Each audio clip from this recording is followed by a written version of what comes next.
Nah, di video kali ini aku bakal jelasin secara jelas dan gamblang apa sih bedanya hemat dan pelit. Supaya kalian tahu, kalian tuh hemat atau malah pelit tanpa kalian sadar. Pertama, kita bahas dulu dari definisinya. Hemat itu artinya menggunakan uang secara bijak. Orang yang hemat tahu loh kapan harus mengeluarkan uang dan kapan harus menahan diri. Tujuannya bukan buat menghibur uang ya, tapi buat memastikan setiap pengeluaran yang ada itu sesuai dengan kebutuhan dan manfaatnya.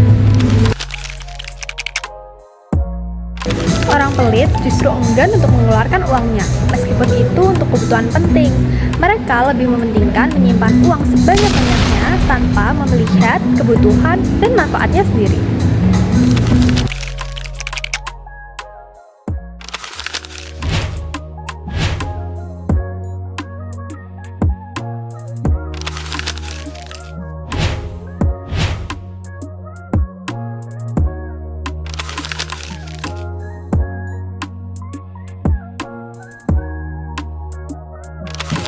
Contohnya nih ya, orang hemat bakalan beli botol minum yang bagus supaya dia nggak terus-terusan beli air kemasan.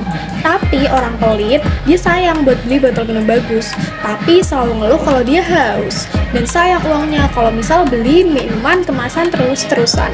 Nah, padahal minum kan kebutuhan penting ya.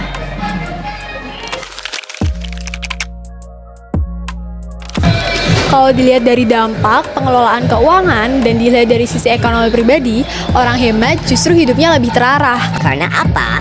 Karena uangnya dipakai untuk kebutuhan yang penting seperti tabungan dan hal yang produktif. Singkatnya sih hidupnya terencana.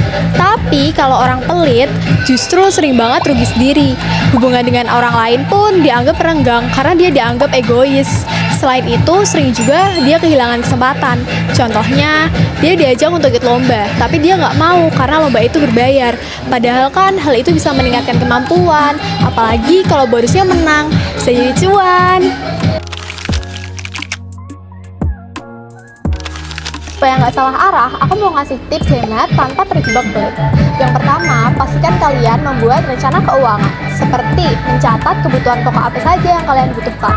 Yang kedua, bedakan mana yang namanya kebutuhan dan keinginan. Kalau perlu ya dikeluarkan, tapi kalau cuma ingin, pikir-pikir deh 2 kali. Yang ketiga, gunakan uang untuk hal yang bermanfaat, termasuk membantu orang lain, tapi masih dalam batas wajar ya. Dan yang keempat, jangan lupa untuk selalu menikmati hasil kerja sendiri, karena hemat bukan berarti nggak boleh bahagia. Jadi ingat ya teman-teman, hemat itu bijak, sedangkan pelit itu berlebihan. Hemat menuntun kita ke keuangan yang sehat, tapi pelit justru bikin kita kehilangan kesempatan. Mulai sekarang, yuk belajar jadi hemat yang cerdas, bukan pelit yang menyesal. Terima kasih sudah menonton video ini. Mulai sekarang, yuk kelola uangmu dengan hati, bukan dengan penyesalan. Sampai jumpa di video selanjutnya.